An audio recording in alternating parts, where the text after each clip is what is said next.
A paz de Deus, nosso Pai, e de nosso Senhor Jesus Cristo. Este é um canal de opinião, reflexões e análises bíblico. Você que assiste o nosso canal, mas não é inscrito no nosso canal, por gentileza, se inscreva no nosso canal e você tem acesso a todos os nossos vídeos que sobe na plataforma digital.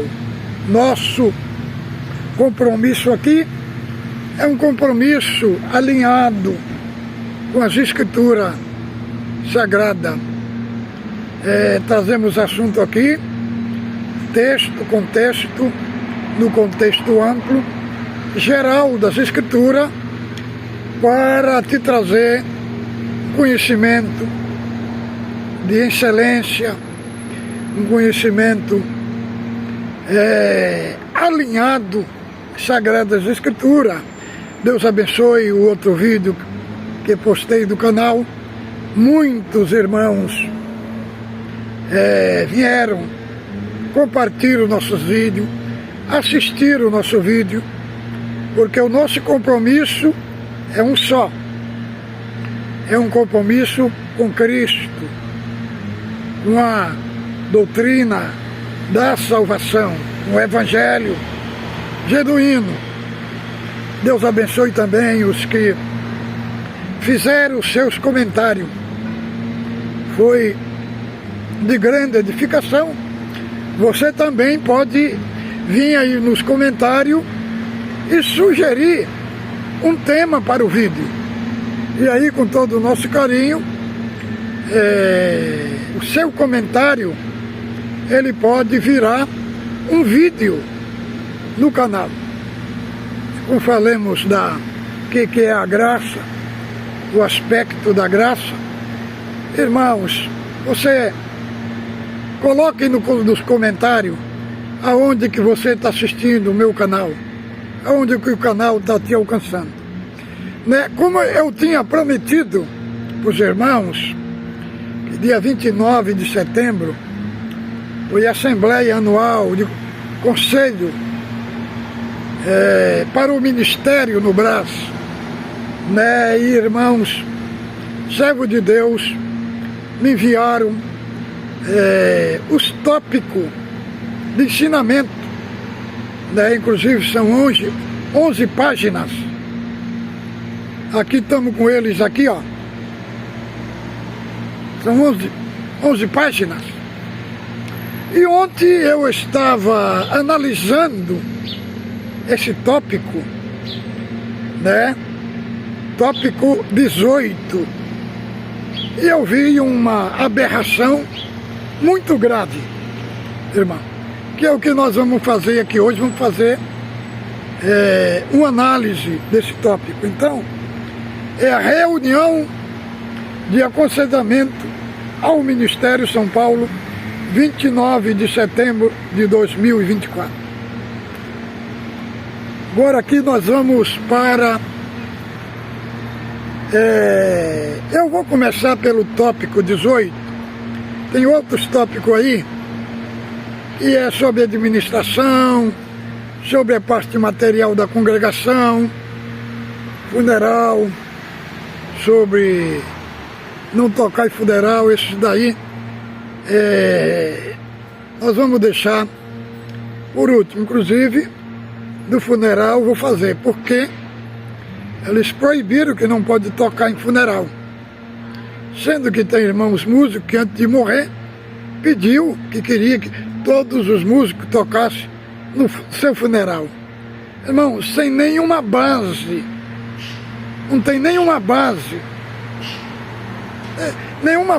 nenhuma coerência para proibir os músicos tocar no funeral.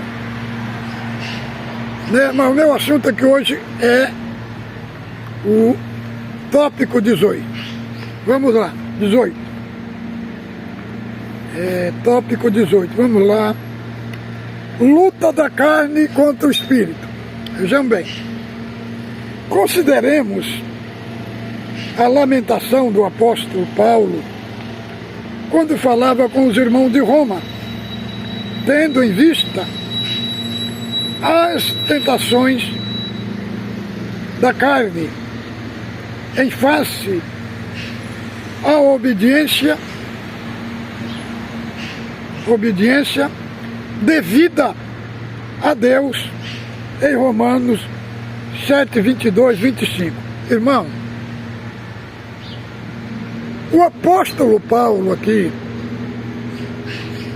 ele não estava falando propriamente centrado em tentação da carne. Não. Aqui se trata da parte da depravação humana. Entendeu? Do domínio do pecado sobre a natureza humana. Vejamos bem, eles falaram aqui que tem que mostrar um texto e depois mostrar o contexto. E aqui eles não mostrou. Vejamos bem, no capítulo 7 de Romanos, só para os irmãos entenderem, capítulo 1,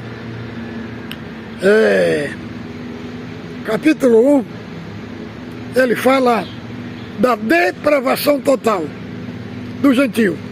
No capítulo 2, ele vai falar que tanto judeus e gentios estão debaixo da ira de Deus. No capítulo 3, verso 23, ele vai falar: todos pecaram e destituídos estão da glória de Deus. O 4, ele vai falar da fé, apresenta Abraão sendo justificado pela fé. E fala que nós somos salvos pela fé, independente das obras. No capítulo 5, ele vai falar da justificação. No 6, ele vai falar da santificação. Do 7, ele vai falar do estado do homem caído. Aí o apóstolo Paulo, no começo do capítulo 7, ele vai falar de uma analogia, de um casamento, né? Ele vai falar lá do capítulo 7, do verso 1 ao 2. Ele vai falar que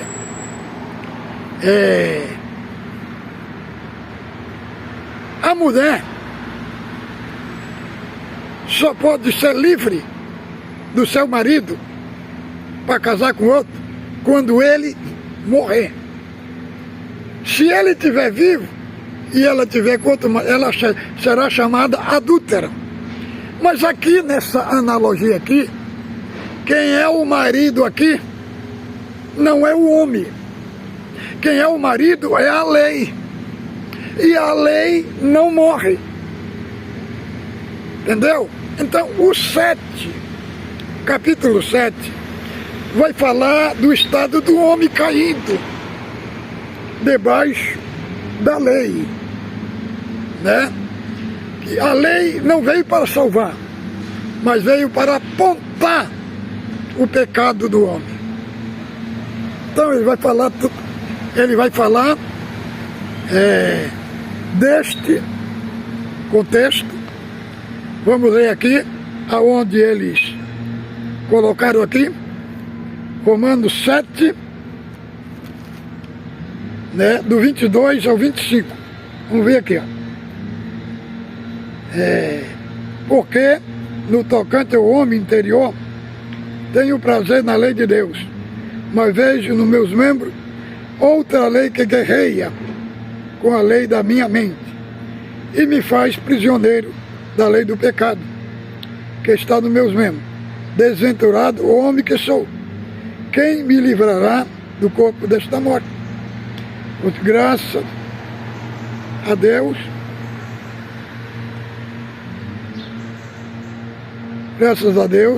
Cristo Senhor, de maneira que de mim mesmo, com a mente, sou escravo da lei de Deus, escravo da lei de Deus, mas segundo a carne, na lei do pecado. Então, irmão, Paulo coloca aqui esse aspecto do pecado, mas o que ele vem tratando, por isso que é bom, eles começou aqui no 22, e o 22 ao 25 não explica, irmão.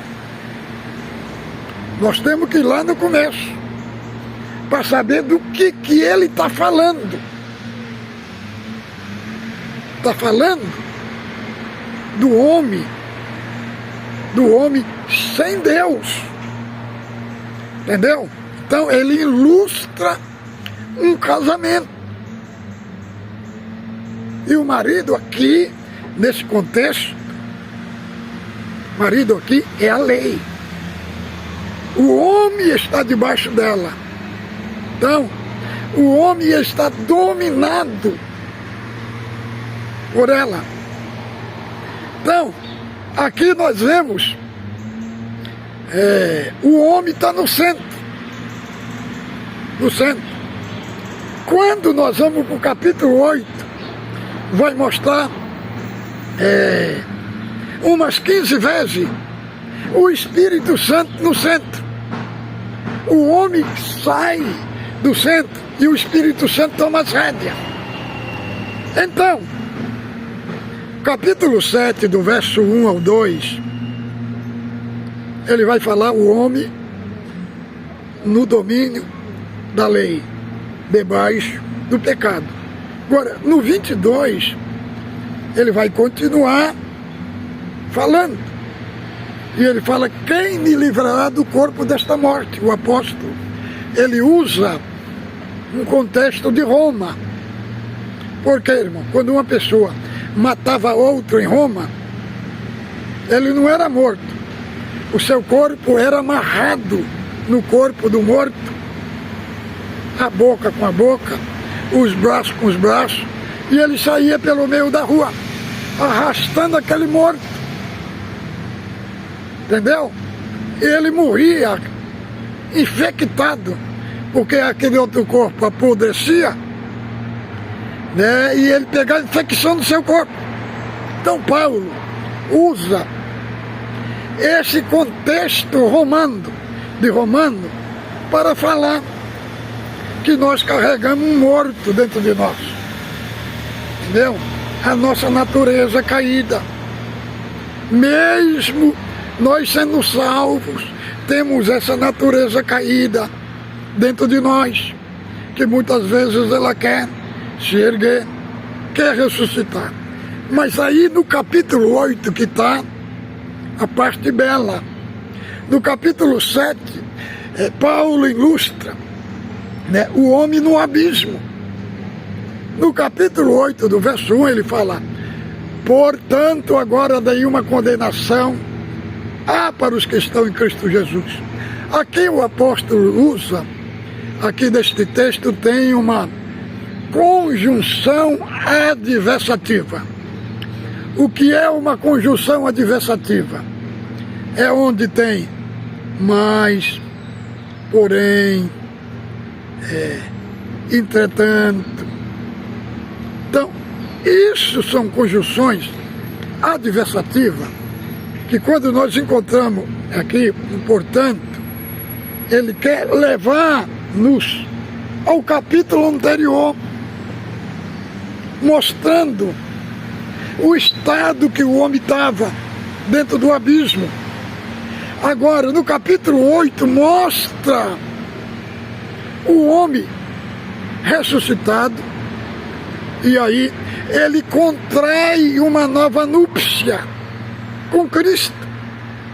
Aí há um novo casamento. No capítulo 7 é um velho casamento. No capítulo 8 é um novo casamento. Aí ele ressurge. Aí, no 8, ele diz, agora, portanto, agora nenhuma condenação há para os que estão em Cristo Jesus, que não anda segundo a carne, mas segundo o Espírito. Aí o homem recebeu o Espírito Santo, que o capacita para obedecer a Deus. Agora aqui eles colocaram Romanos 7, 22 ao 25, irmão. E aí, irmão, lamentavelmente, é sempre assim que eles põem no tópico. Ele não explica. Irmão, é igual você vai fazer uma redação. Você vai fazer uma redação, a gente faz muito, né? Redação. Quando, por exemplo, eu estava no ensino médio, fazia, e agora na faculdade também a gente faz muito tipo de redação, né? Você, para fazer uma redação, você tem que fazer o corpo da redação. Ela tem que ter introdução, ela tem que ter o meio e ela tem que ter a conclusão. Entendeu? Então, você tem que colocar, né, por exemplo, esta expressão adversativa, como mais, porém, ali, você tem que fazer uma ligação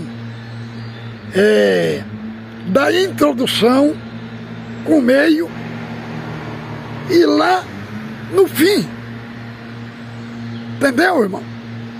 Então, esses tópicos, irmão, ensinamento na escola, se você fizer igual eles fizeram aqui nesse tópico, pegar uma parte do capítulo 7, do 22 ao 25, e não começar do 2, porque aqui eles deixou mais de 70% da preciosidade fora do tópico de ensinamento.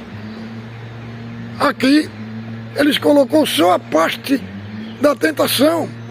E aqui está falando, irmão, está falando da doutrina do pecado, da amartiologia, que é a doutrina do pecado, que vem falando desde o capítulo 1. Não é propriamente só um crente que está tentado, não, irmão. O assunto aqui é a esfera da redenção. Entendeu? Agora quando nós vemos o 8, o homem que estava dentro do abismo, ele vai para as montanhas, excelso da alegria. Agora, portanto, nenhuma condenação há para os que estão em Cristo Jesus. Então, irmão, a Bíblia, nós não podemos fazer igual eles fizeram nesse tópico, colocar Romanos 7, 22 ou 25, porque a Irmandade vai ter uma conscientização achando que ali está falando só de tentação. Não é tentação, irmão. Aqui está falando da redenção, está falando do homem, do pecado. Então, tudo tem a introdução, tem o meio e tem o fim. Mas aí vamos aqui, ó. Vamos agora. Porque a lei opera a ira, porque onde não há lei também não há transgressão. Logo vindo a lei também manifestou pecado no corpo mortal do homem.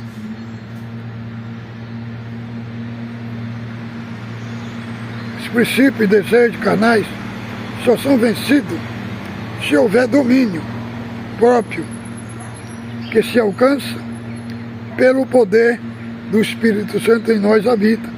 Sejamos submetidos inteiramente ao domínio do Espírito Santo. Irmão,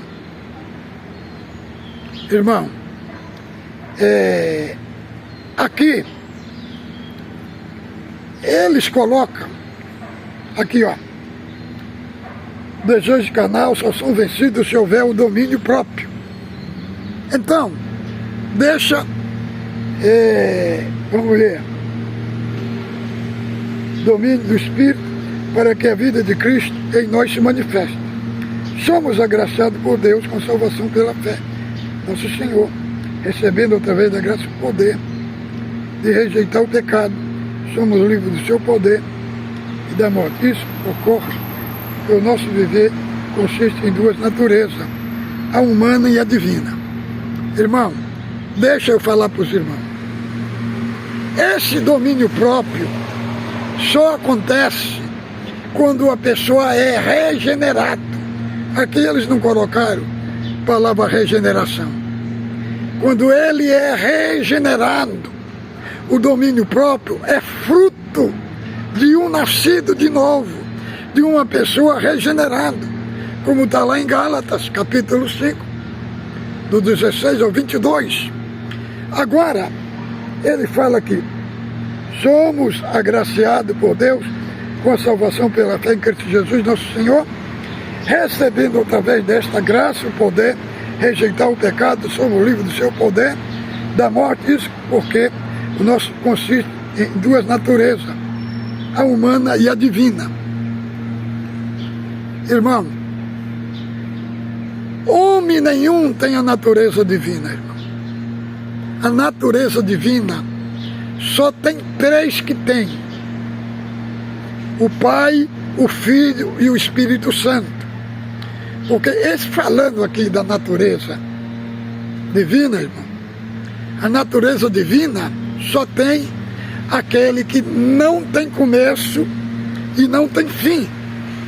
Nós, qual é o que nós temos? Nós não temos a natureza divina.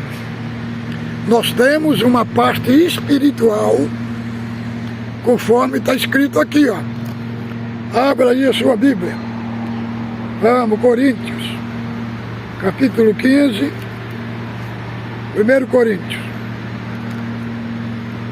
Aqui, ó. Capítulo 15,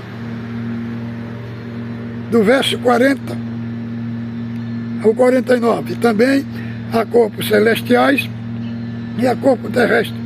Sem dúvida. Uma é a glória dos celestiais e outra é a dos terrestres. Uma é a glória do sol, outra é a glória da lua e outra das estrelas, porque entre elas a estrela é diferente de esplendor.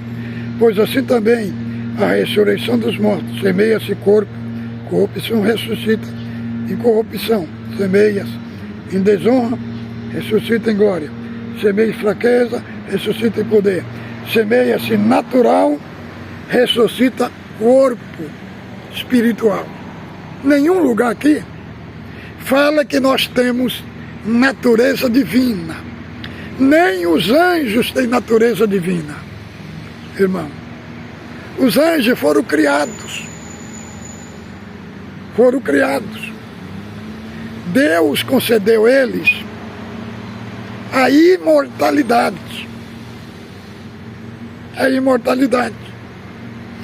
imortalidade deles não são por natureza.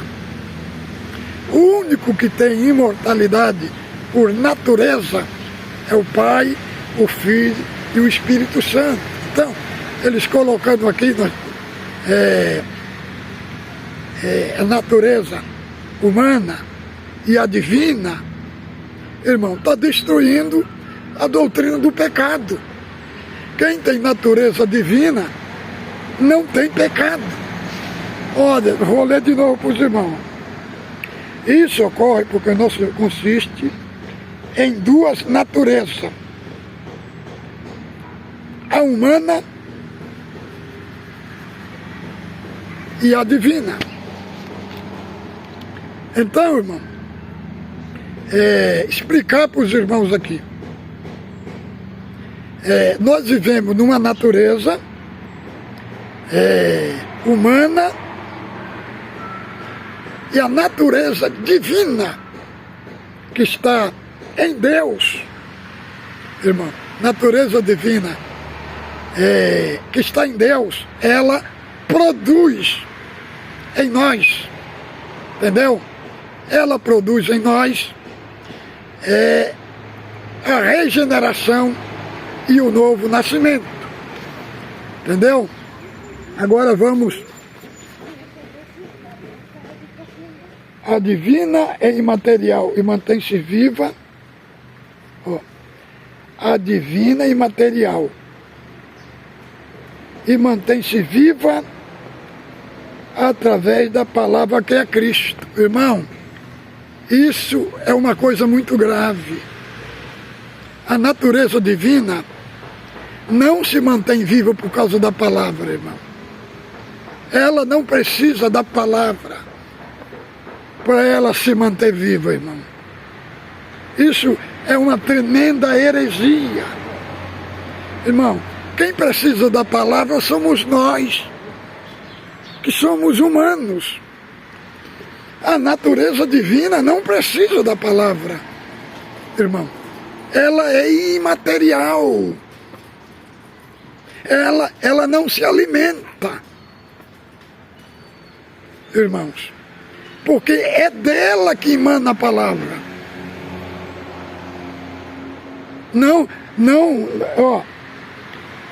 A divina é imaterial e mantém-se viva através da palavra. Então, se não for através da palavra, ela não é viva.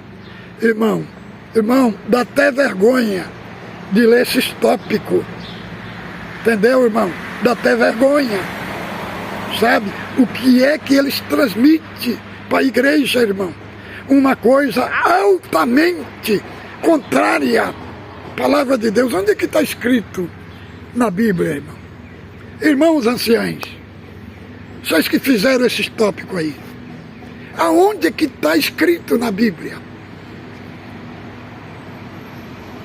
que a natureza divina mantém-se viva pela palavra? Então não é natureza divina, irmão. Não é natureza divina. Quem se alimenta somos nós, que somos humanos. Deus não come, Ele tem a vida em si mesmo. Ele é o doador da vida. Ele é o princípio, é o fim. Ele habita na luz inacessível. Imortalidade. A natureza mantém-se viva pela palavra, irmão. Ela não precisa da palavra para se manter viva, irmão. Não necessita, porque ela é imortal. Deus é imortal. A natureza divina é imortal. Quem precisa de ser vivificado são os mortais. Entendeu, irmão? Isso é uma aberração. Irmão, nenhum homem, os únicos que têm natureza divina é o Pai, o Filho e o Espírito Santo. Isso não está na Bíblia, irmão. Isso é uma heresia que eles colocaram nesse tópico de ensinamento. Tem muitos anciãos que comunicaram, pedindo para mim fazer uma análise dos tópicos. Estou fazendo uma análise aqui. Por gentileza, irmão, não pregue isso na congregação, que isso é uma heresia, irmão. A natureza divina não necessita de pregação de palavra, irmão, para se manter viva. Então, não é divina. O divino, quem se alimenta somos nós, que somos mortais, que necessitamos da palavra, porque estamos dentro de uma natureza caída. E aí a palavra vem para nos limpar, para nos educar, para nos instruir. Mas isso daqui, irmãos, a natureza divina não se mantém viva por causa da palavra. Irmão, ela não precisa da palavra para se manter viva, irmãos. Por quê? Porque Deus é antes. A natureza divina, só quem tem ela é Deus, irmão. Só Deus que tem ela. Homem nenhum tem a natureza divina. Nós temos a natureza espiritual, igual os anjos têm. Isso não é bíblico. Está contradizendo a doutrina da salvação. Está contradizendo a doutrina do pecado. Se falo que tenho natureza divina, então não sou pecador. Só quem tem ela é o Pai, o Filho e o Espírito Santo. No outro vídeo, vamos fazer outro tópico, vamos ler mais outro tópico. Fiquem com Deus, ósculo santo, no vosso coração.